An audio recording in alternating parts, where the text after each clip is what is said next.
नमस्कार मैत्रिणींनो, मी वर्षा फॅशन या यूट्यूब चॅनलमध्ये तुमचं अगदी मनापासून स्वागत करते। तर मैत्रिणींनो, आजच्या व्हिडिओमध्ये आपण बघणार आहोत अशा पद्धतीची फोल्डेबल शॉपिंग बॅग। तुम्ही याचा शॉपिंग बॅग म्हणून वापर करू शकता किंवा तुम्हाला जसं पाहिजे तसं वापर करू शकता। तर दिसताना बघा तुम्हाला अगदी छोटीशी बॅग दिसत असेल, पण मी फोल्ड करून एका पॉकेटमध्ये ठेवलेली आहे आणि ती जेव्हा आपण ओपन करू ना तर त्याच्यामधून भरपूर मोठी अशी आपली बॅग आहे, ती बाहेर येणार आहे। बघा या पद्धतीने, म्हणजे भरपूर मोठ्या साईजची आपली बॅग आहे। बघा अशा पद्धतीने ती आपण फोल्ड करून ठेवली होती ह्या छोट्याशा पॉकेटमध्ये, ठीक आहे। आणि अशा पद्धतीने तिचा हा जो लुक आहे तो असणार आहे आतल्या साईडचा। बघा आतून बाहेरून अगदी प्रॉपर आणि फिनिशिंग साईड आहे, कुठूनही त्याचे थ्रेड वगैरे निघणार नाही, दिसणार नाही। अशा पद्धतीचीच मी तुम्हाला स्टिचिंग आहे ती दाखवलेली आहे। आणि जे वरती जे छोटंसं पॉकेट होतं याच्यामध्ये आपण ती फोल्ड करून ठेवलेली होती। तर चला याच बॅगीची कटिंग आणि स्टिचिंग आपण बघणार आहोत। अतिशय सुंदर सावकाश आणि स्टेप बाय स्टेप दाखवणार आहे मी तुम्हाला। तर नक्कीच तुमच्यासाठी आजचा पण व्हिडिओ आहे तो युजफुल ठरणार आहे, आवडणार आहे। तर प्लीज प्लीज प्लीज व्हिडिओला लाईक करा आणि लाईक केल्यानंतर हाईपचे जे पॉईंट असतात ना ते पण देत चला। तर चला सुरू करूया आजच्या व्हिडिओला। तर मैत्रिणींनो, आजच्या आयडीसाठी बघा मी इथे एक राईस बॅग कट करून घेतलेली, एक मेन फॅब्रिक कट केलं आहे आणि त्याचबरोबर एक अस्तरसाठी एक कपडा ठेवून घेतला आहे। आता मेन फॅब्रिक आणि अस्तरची राईट साईड समोरासमोर ठेवायची आहे आणि ही इकडनं रॉंग साईड आहे आणि याची इकडनं रॉंग साईड आहे। अशा पद्धतीने म्हणजे त्या दोन्हींची राईट साईड समोरासमोर ठेवून घ्यायची आहे, ठीक आहे। आता त्यानंतर आपल्याला हा जो राईस बॅग आहे त्याचं माप सांगते। तर 17 इंच याची रुंदी आहे आणि लांबी आहे 34 इंच, 34 बाय 17 इंच। आता आपल्याला या दोन्ही बाजूने लांबीच्या स्टिच करून घ्यायचे आहे। इकडची बाजू ओपन ठेवायची, फक्त या दोन्ही बाजू स्टिच करायचे आहे। तर यावरती ना कडेकडेला मी ठिकठिकाणी टाचण्या लावून घेतल्यात, म्हणजे आपल्याला स्टिच करायला सोपं पडेल। आता लांबीनुसार या दोन्ही बाजू स्टिच करून घेऊ आणि परत एकदा दाखवते। अस्तरची जी बाजू आहे ती आणि मेन फॅब्रिकची समोरासमोर आहे, दोन्ही खालच्या साईडने राईस बॅगवरून आहे। तर दोन्हीकडे स्टिच करून, तर दोन्ही कडेने आपण अशा पद्धतीने स्टिच करून घेत आहोत। आणि मी तुम्हाला सारखं काच सांगत होते की मेन फॅब्रिकची राईट साईड अस्तरच्या बाजूने ठेवा, ते तुम्हाला पुढे कळणार आहे। कारण की आपण ते जेव्हा टर्न करू ना तेव्हा मग ती राईट साईड बाहेरून येणार आहे, त्यासाठी आपल्याला त्या दोन्ही बाजू समोरासमोर ठेवायच्या होत्या। तर दोन्ही कडेने आपण हा जो पार्ट आहे तो स्टिच केला। आता ठिकठिकाणी ज्या टाचण्या लावलेल्या होत्या ना त्या अगोदर मी काढून घेते आणि त्यानंतर या दोन बाजू आपल्या ओपन आहे, तर इथून आपल्याला या दोन्ही अस्तर आणि मेन फॅब्रिकपासून पलटी मारून घ्यायचं आहे, ठीक आहे। म्हणजे बघा दोन्ही कडेने आपल्याला कुठल्याही प्रकारचे थ्रेड वगैरे निघणार नाही आणि दिसणार नाही आणि वेगळी पायपिंग करण्याची आपल्याला गरज पण पडणार नाही। अशा पद्धतीने जर तुम्ही स्टिचिंग केली तर। आता परत याच्यावरती दोन्ही कडेला आपण दाबटीप देऊन घेत आहोत, म्हणजे बॅग पण अगदी आतून बाहेरून फिनिशिंगमध्येच स्टिच होते। आता यावरती ना आपल्याला क्विल्टिंग पण करून घ्यायची। आता दोन्ही कडेला दाबटीप देऊन झाली, आता मध्ये मध्ये आपल्याला उभे टिपा मारून याच्यावरती क्विल्ट करून घ्यायचं आहे। म्हणजे अस्तर, गोणी आणि मेन फॅब्रिक हे तीनही फॅब्रिक आहे ते एकमेकांना व्यवस्थित चिटकून राहतील टिपा मारल्यामुळे। तर अशा दाट टिपा मी याच्यावरती देऊन घेतलेल्या आहेत बघा।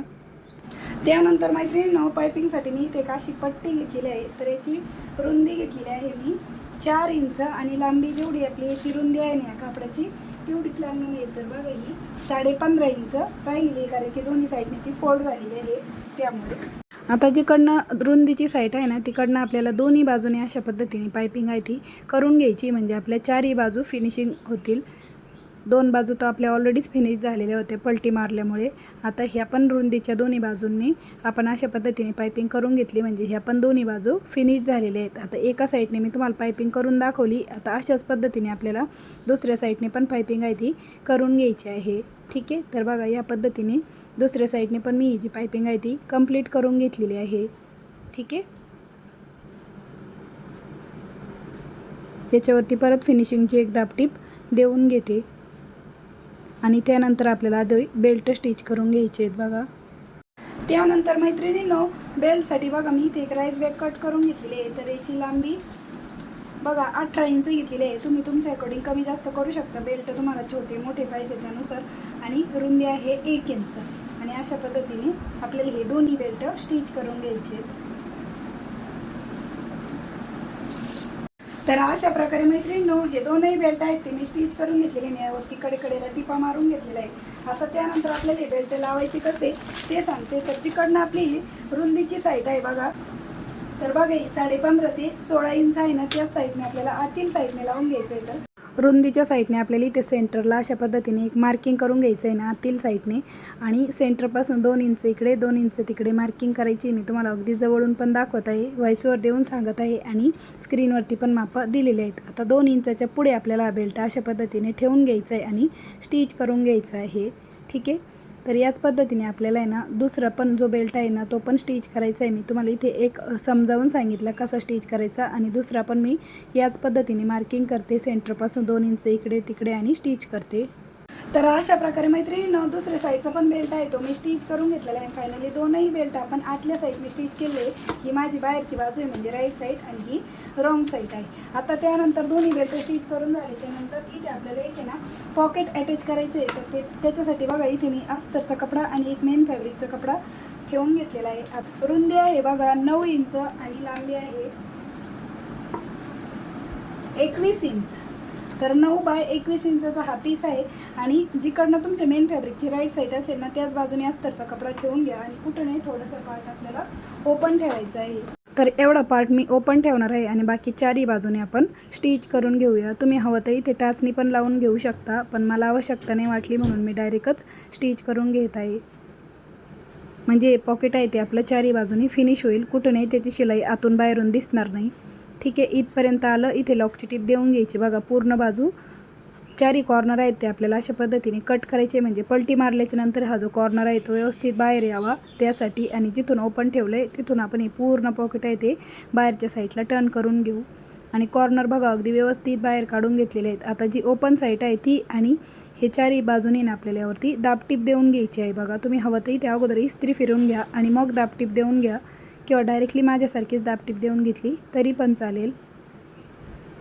ठीक आहे, तर अशा पद्धतीने आपलं हे पॉकेट फिनिश झालं आहे. आता त्यानंतर अशा पद्धतीने फोल्ड करायचं. इकडनं 2 इंच खाली आपल्याला ही फोल्ड आहे ती करून घ्यायची आहे बघा. आता हे पॉकेट कितीचं रेडी राहील ना ते सांगते. तर उंची 9 इंच आणि रुंदी 8 इंच असं आपलं हे पॉकेट तयार होणार आहे. आता दोन्ही कडा आपण अशा स्टिच करून घेऊया, आणि हे पॉकेट आपल्याला त्या बॅगला कसं स्टिच करायचं ना ते पण दाखवते. आता जिकडनं आपण बेल्ट लावलेला आहे ना आतल्या साईडने त्याच बाजूने आपल्याला हे पॉकेट बघा जसं बेल्ट स्टिच केलं आहे त्यावरतीच ठेवून घ्यायचं आहे, आणि या पॉकेटचं सेंटर आणि जो आपल्या बॅगचं सेंटर आहे ना तो मॅच करायचा आहे. तर त्याचा ऑलरेडीच मला सेंटर दिसत आहे जिथे बेल्ट लावला आहे तिथेच, आणि अशा पद्धतीने बरोबर बेल्टवरतीच आपण हे पॉकेट स्टिच करून घेतलेलं आहे. यावरती मी परत डबल टिप पण देऊन घेतलेली आहे बघा, आणि असं हे आपलं पॉकेट तयार झालं आहे. आता आतील साईडने बघा अशा या दोन्ही कडा आपल्याला स्टिच करून घ्यायच्या आहे. ही रॉंग साईड आहे माझी, आणि अशा पद्धतीने आपण या दोन्ही कडा स्टिच करून घेऊया. तुम्ही इथे अगोदर टाचणी लावून घ्या म्हणजे स्टिच करायला सोपं जाईल. आणि बघा आतून पण कुठल्याही प्रकारचे थ्रेड वगैरे निघणारे पार्ट आहे तो आपला दिसत नाही, कारण की तो पण आपण फिनिश केलेला होता. आता दोन्ही कडा स्टिच झाल्या. आता आपल्याला ही बॅग आहे ती राईट साईडला टर्न करून घ्यायची अगदी व्यवस्थित. तर अशा प्रकारे मी ही बॅग आहे ती राईट साईडला टर्न करून घेतलेली. आतल्या साईडने पण तुम्हाला दाखवते अगदी प्रॉपर आणि फिनिशिंग साईड आहे. कुठूनही त्याचे थ्रेड वगैरे दिसत नाही, कारण की आपण ती ऑलरेडीच इनविजिबल स्टिचिंग करून घेतलेली होती. आणि हे आतल्या साईडचं आपलं हे पॉकेट आहे.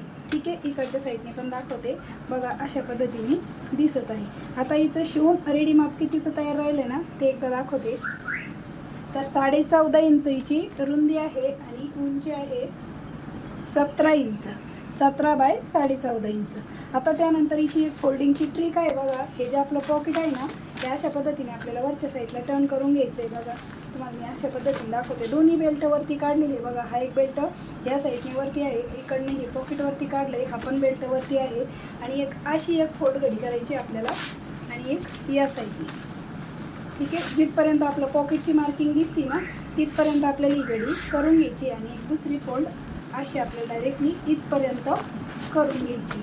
आणि हा बेल्ट आपल्याला आहे ना त्याच्यामध्ये असं टाकून घ्यायचं. आता हे जे वरती पॉकेट दिसतं ना याच्यामध्ये आपल्याला ही पूर्ण बॅग आहे ती इन्सर्ट करून घ्यायची, म्हणजे फोल्डेबल आपली बॅग आहे ती तयार होईल. तर या पद्धतीने ती इन्सर्ट करून घेते बघा, आणि अगदी इझिली जाते ती, कारण की आपण बरोबर ते पॉकेट जे आहे ना ते या बॅगच्याच मापाचं बनवलेलं आहे, त्यामुळं अगदी इझिली ती जाता येईल याच्यामध्ये बघा. अशा पद्धतीने व्यवस्थित अशी सेट करून घ्यायची, म्हणजे पॉकेटचा जो आकार आहे तो व्यवस्थित दिसेल. बघा अशा पद्धतीने आपली जी बॅग आहे ती पूर्ण याच्यामध्ये फोल्ड झालेली आहे आणि तुम्ही अशी पण कॅरी करू शकता, कारण की जेव्हा लागेल तेव्हा तुम्ही तिच्यात पूर्ण बॅग आहे ती बाहेर काढू शकता. अशी अगदी फोल्डिंगची ट्रिक मी तुम्हाला ह्या व्हिडिओमध्ये शेअर केलेली आहे बघा. आणि ओपन केल्याच्या नंतर त्याच्यामध्ये आपली एवढी मोठी बॅग आहे ती मिळणार आहे. तर मैत्रिणींनो, कशी वाटली तुम्हाला आपली आजची ही आयडिया ते पण मला कमेंट करून नक्की सांगा. व्हिडिओ युजफुल वाटला असेल, आवडला असेल तर प्लीज प्लीज प्लीज व्हिडिओला जाता जाता लाईक करा, शेअर करा आणि असेच नवीन नवीन युजफुल आणि युनिक व्हिडिओ बघण्यासाठी आपल्या वर्षा फॅशन चॅनलला नक्की सबस्क्राईब करा. तर भेटूया पुन्हा नेक्स्ट व्हिडिओमध्ये. तोपर्यंत bye bye. Thanks for watching. Shri Swami Samarth. जय जिजाऊ, जय शिवराय. Bye bye.